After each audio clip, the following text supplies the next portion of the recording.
Na verdade, o Técio, ele foi meu advogado desde 68, né? Porque eu fui presa em Ibiúna, né?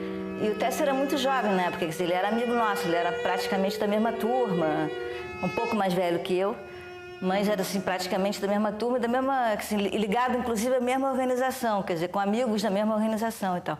Então, quando aconteceu em Ibiúna, e o pai dele morreu em 68, então ele assumiu o escritório muito jovem, né? Então, quando aconteceu em Ibiúna, eu não me lembro como, quer dizer, minha família se contatou, ou ele contatou, ou se conheciam, não sei exatamente o que foi. Então, desde Ibiúna, ele foi meu advogado, entendeu? E, quer dizer, quando depois eu entrei na clandestinidade, e a primeira vez que eu fui presa, depois, né, já na tortura, ele foi fundamental, quer dizer, ele foi fundamental por tudo. Primeiro porque eu fui uma das poucas pessoas que tem provas de que eu fui torturada, né? E muito por uma articulação dele, obviamente dele com minha família e tal.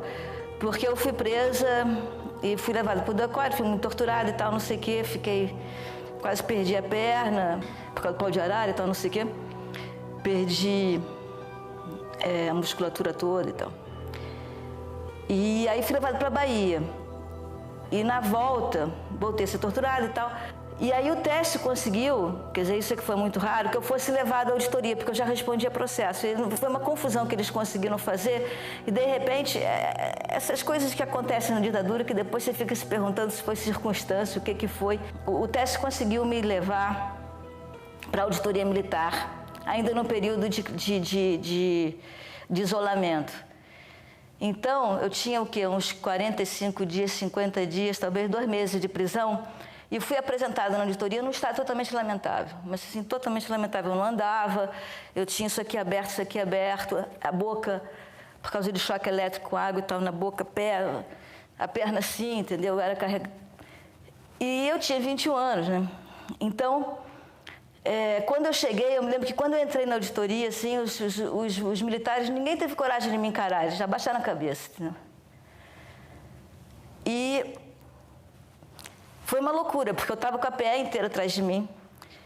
E o Técio era meu amigo e tal. E eu vi o Técio, meu pai e minha mãe. Foi a primeira vez, né, que eu vi alguém no meio daquele horror. E o Técio foi muito corajoso nesse momento, entendeu? Eu acho assim, hoje em dia as pessoas não percebem. Desculpa.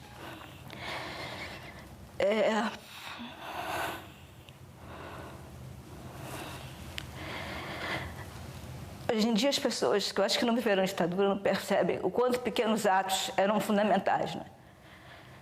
Porque as pessoas tinham muito medo. Já no final da clandestinidade, as pessoas me olhavam na rua, às vezes saíam correndo. Então as pessoas que ficavam ao teu lado em pequenos atos, era uma coisa tão fundamental e tão importante para a gente, né? E tão corajosa, né? Porque eles se arriscavam muito, né? Então o Técio esse dia foi extremamente corajoso, né? Porque eu me lembro que eu cheguei, eu olhei para ele, estava inteiramente histérica, né? E eu falava assim, eu só quero saber onde é que se denuncia tortura aqui.